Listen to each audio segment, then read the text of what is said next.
은하수 88에 하나님 끝만 찾고 가면 세상을 이길 수 있을 것이다. 누님이 나쁜 사람일까요? 어쩌면 불구자 동생을 가장 많이 불쌍하게 생각하고 있는지도 모릅니다. 지금이란 배운 것도 없는 불구자다. 어쩌면 자신이 창피한 존재라는 것을 모르고 있을지도 모른다. 배가 고파서 밥 가져오기를 많이 기다리고 있을 것이다.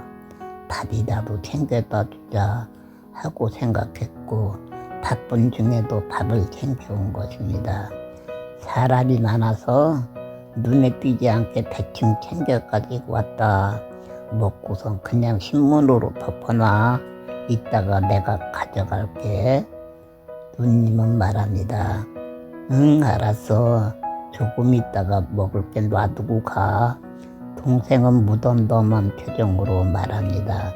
자신의 마음을 누님에게 보이지 않으려고 애써보지만 가슴에 화가 많이 쌓여 있어서 쉽지 않습니다. 누나도 엄마와 가족과 한통속이다 하고 생각하고 있습니다. 누님이 밥을 가지고 왔지만 마음이 열리지 않는 것입니다. 밥을 챙겨온 누님이 고마운 것이 아니라 싫은 것입니다. 그러나 미워할 수 없는 누나, 충충히 걸어가는 뒷모습을 바라보며 작은 한숨을 쉽니다. 마음이 슬픔입니다. 기근이 오화불로 하나님의 종이 되어서 오늘날은 사랑의 편지를 쓰고 있습니다. 하나님의 종이 되었지만 시련을 겪으며 살았습니다. 어떻게 시련을 이기는 삶을 살았을까요? 사람을 의지하지 않고 기도의 삶을 살았습니다. 지나온 과거를 떠올리며 힘을 내고 했습니다. 아무리 어려워도 지나온 과거보다는 현재의 삶이 좋을 것이라는 생각을 하면서 살았습니다. 하나님 끝만 찾고 가면 세상을 이길 수 있을 것이다 하고 생각하며 살았습니다. 우아불루님 어떻게 생활하세요? 식량은 있나요? 어렵지는 않나요? 물어보는 사람이 없었습니다. 성도들은 기근이를 하나님의 종이 아니라 장애우로만 보고 있었습니다. 하나님만이 나를 살릴 수 있을 것이다 하는 생각을 안고 살았습니다. 믿음이 좋았던 것은 아닙니다. 세상을 이겨보려고 30여 살까지 눈을 굴리며 살았지만 고민만 생기고 했는데 기도하는 삶을 살자 궁핍했지만 마음은 평안했기 때문입니다. 우표 10장이요? 2, 3천원 후원이요? 그 정도는 얼마든지 할 수 있지요. 서울에 와서 살면서 많이 들었던 말입니다. 주일 예배가 끝나면 때로는 교인들과 인사합니다. 참으로 좋은 일 하십니다. 복음 전하니 복된 일 하십니다. 어떻게 하면 조금이라도 도움을 드릴 수 있을까요? 하고 질문하는 성도님이 있습니다. 참으로 좋은 기회입니다. 네, 마음을 열어주심을 감사합니다. 복음 전하려면 우표 구매에 어려움이 많습니다. 우표 10장이나 2, 3천원만 후원해 주셔도 큰 도움이 될 것입니다. 하고 말했습니다. 아, 그래요? 우표 10장이나 2, 3천원 후원이요? 아, 그거야 할 수 있지요. 복음 전하시는데 그것이 무엇이 어려운 일일까요? 하고 반색을 했습니다. 장로, 권사, 집사님들입니다. 너무나도 반가운 말을 들은 것입니다. 교인 중에서 후원자를 만날지도 모른다. 몇 명만 시원히 비워주어도 참으로 큰 힘이 될 것이다 하는 생각에 반가운 마음으로 기다립니다. 그러나 한 달이 가고 1년이 가도 소식은 없습니다. 후원을 신다고 했는데 아직 소식이 없으시네요. 많이 어려우신가 봅니다. 하고 몇 명에게 물어보았습니다. 에이, 아무래도 그렇지요. 어떻게 우표 10장이나 2, 3천 원을 낯간지럽게 후원할 수 있어요. 그래서 아직 하지 못하고 있어요. 하고 말을 합니다. 10명의 우표 10장씩만 후원해도 100장입니다. 돈으로 후원하면 2, 3만 원입니다. 작은 사랑이 아닙니다. 네, 맞아요. 2, 3천 원 적지요. 10,000원씩만 후원해주세요. 아주 큰 도움이 될 것입니다. 하고 말하고 싶습니다. 그러나 말하지 않았습니다. 고동학문의 시대인데 작은 숫자를 계산하지 못하는 사람이 있을까요? 결론은 후원할 마음이 없는 것입니다. 직장 다니는 사람들이 1만 원도 선교하지 못할까 하는 생각에 섭섭했습니다. 오늘날은 사람들이 약속을 하지 않을까요? 합니다. 포기하지 않았습니다.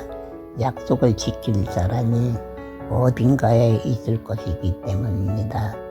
누님이 쟁반을 놓고 갔지만 기근이는 밥을 먹지 않습니다. 멍하니 앉아 있습니다. 밥 안 먹을 거야? 우리가 먹을까? 이웃집 아이들이 묻습니다. 기근이에게 미운 털이 박힌 쟁반이지만 잔치 음식이 있기에 이웃집 아이들에게는 맛있는 음식입니다. 그래 먹어라. 나는 배부르니까 너희들이 먹어. 하고 말합니다. 철모르는 아이들 좋아합니다. 3일 동안 이웃집에 있었습니다. 눈치를 챈 이웃 어른들 무관심하지 않습니다. 식사를 권했고 하루 지난 후부터 같이 식사를 했습니다. 마음도 연약하고 벨도 없는 인생, 화가 머리끝까지 올라와도 아무것도 알 수 없는 인생. 잔칫날 이웃집 뒷산에 갑니다. 숨어서 집을 바라봅니다. 집마당에서 많은 사람이 오고 갑니다. 언제 결혼식을 하는지 어떻게 하는 것인지도 모릅니다. 집에 TV도 없어서 결혼하는 것을 한 번도 본 적이 없습니다. 2, 3명 또는 5, 6명이 모여서 담소 나누는 것을 눈으로만 보고 있는 것입니다. 그러나 그 누구도 기근이를 기억하는 사람은 없습니다. 찾는 사람도 없습니다. 그래서 더욱 몸도 마음도 아픕니다. 동네 사람들이 무심한 것일까요? 집에서 동네 사람들이 와서 품맞이 할 적에도 같이 식사한 적이 없습니다. 매일 놀면서 먹고 살아가는 인생이라고 동네 사람들에게 인식이 되어 있습니다. 기근이는 참으로 좋은 팔자다. 개팔자다, 개팔자. 하고 말하는 말을 몇 번 들었습니다.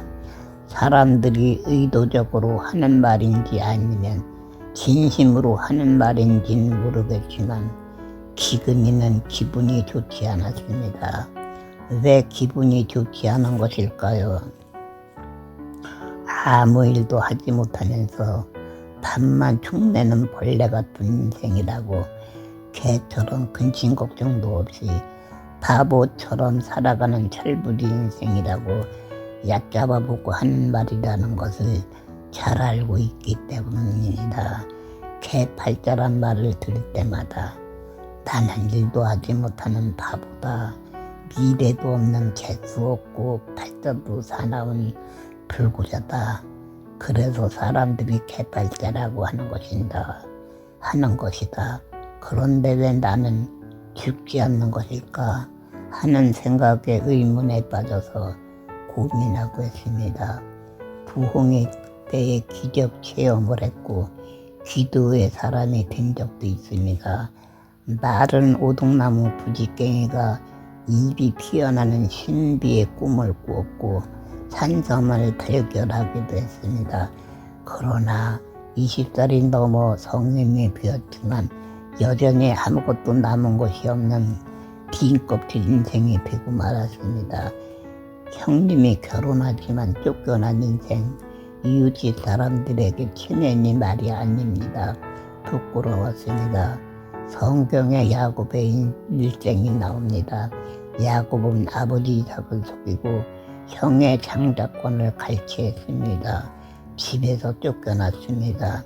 형이 죽이려고 하여 삼촌 라반에게 도주했습니다. 삼촌의 일을 도우며 신임을 얻습니다. 삼촌의 2명의 딸하고 혼인합니다. 2명의 여종이 남편이 되기도 합니다. 고난을 많이 겪지만 하나님의 도우심으로 부자가 됐습니다. 부자가 되자 삼촌의 미움을 받아 고향으로 갑니다. 힘이 되었던 어머니는 죽고 자신을 죽이려고 했던 형이 기다리고 있습니다.